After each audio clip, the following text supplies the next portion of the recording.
नमस्कार दोस्तों, स्वागत है आपका एक और नई वीडियो के अंदर। हम देखेंगे ईपीएस के अंदर है जो 2024 के अंदर है दो बदलाव हुए थे, उन दोनों बदलाव के बारे में। और वैसे तो ईपीएस में बहुत बदलाव हुए हैं, लेकिन मुख्य दो ही बदलाव हुए थे जिसके बारे में हर व्यक्ति को जानना जरूरी होता है, क्योंकि दोनों बदलाव महत्वपूर्ण थे। एक तो पहला था जो नो टाइम। नो टाइम का मतलब था कि जिस व्यक्ति ने ईपीएस के अंदर 1 महीने या 2 महीने या 6 महीने से कम टाइम पीरियड के अंदर योगदान दिया है, तो पहले वो योगदान मिलता नहीं था, लेकिन अब वो योगदान मिलने लग चुका है। एक तो ये बदलाव हुआ था। दूसरा हुआ था टेबल डी फॉर्मेट जारी हुआ था। टेबल डी फॉर्मेट क्या था उसके बारे में भी चर्चा करेंगे। दोनों के बारे में अपने एक एक करके जानते हैं तो अच्छी तरीके से समझ आ जाएगा। अब हमारा पहला जो आता है वो आता है नो टाइम। नो टाइम का मतलब ये था कि पहले जो जुलाई से पहले जितने भी अपने ईपीएस के अंदर योगदान देते थे तो मिनिमम अपने को 6 महीने यहाँ पे काउंट होते थे, कि अगर किसी व्यक्ति ने 6 महीने तक कंटिन्यू यहाँ पे योगदान दिया है तो उसको विड्रॉल मिलता था। लेकिन अब ये हटा दिया। अब चाहे आपने 1 महीने या 2 महीने या 5 महीने या 6 महीने तक योगदान दिया तो ये विड्रॉल मिलेगा। ये पहला इसमें महत्वपूर्ण अपडेट था, क्योंकि इसमें पहले नहीं मिलता था लेकिन अब मिलने लग गया है। और दूसरा इसमें था टेबल डी।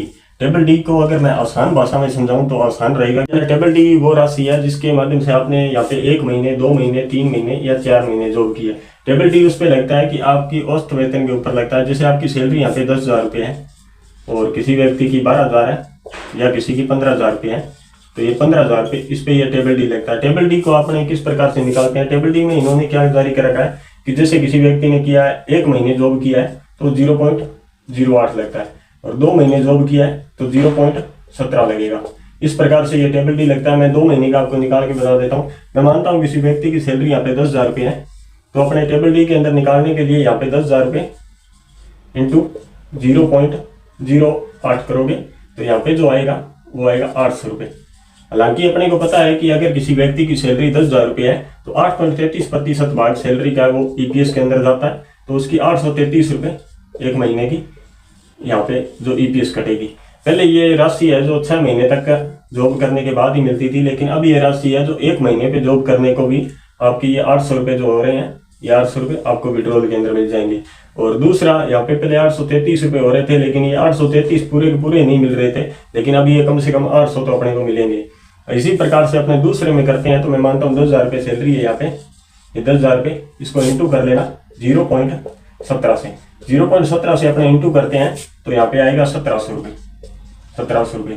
हालांकि ये 6 महीने तक आप अगर किसी कंपनी के अंदर, कई बार क्या होता है अपने कहीं पे जॉब करते हैं, अपने को जॉब अच्छा नहीं लगता है, अपने छोड़ देते हैं, वहाँ पे 3 या 4 महीने आपने जॉब की है तो इसके अंदर ईपीएफओ के पैसे तो अपने को पता है 15.67 भाग होता है, वो तो विड्रॉल पहले मिलता था लेकिन अभी भी मिल जाएगा।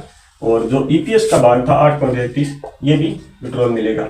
अब अपने बात करते हैं, अगर किसी व्यक्ति ने मैक्सिमम जॉब की है, यानी कि अपने को पता है 9 साल और 6 महीने, 9 साल और 6 महीने के अंदर अगर अपने देखें तो लगभग 113 मंथ होते हैं, यानी कि 113 महीने यहाँ पे विड्रॉल के लिए होते हैं अपने पास में, कि 113 महीने में आप विड्रॉल ले सकते हैं ईपीएस को। उसके बाद में अपने पेंशन के लिए अप्रूवल हो जाते हैं। तो मैं वो पूरा टाइम जो अपने टेबल डी है इनका, वो टेबल डी आपके साथ शेयर कर देता हूँ स्क्रीन के ऊपर। आप आसानी से देख सकते हो कि आपने कितना टाइम जॉब की है और आपकी सैलरी क्या थी। उसी प्रकार से आप इस प्रकार से इंटू कर लेना। यहाँ पे दी हुई है, यहाँ पे 0.17 दिया हुआ है, फिर इसके अंदर 8 और जोड़ते हैं तो यहाँ पे 0.25 दिया हुआ है। इस प्रकार से आप डायरेक्ट इंटू कर लेना फोन से, आपको पता लग जाएगा कि मेरे को ईपीएस कितना विड्रॉल मिलेगा।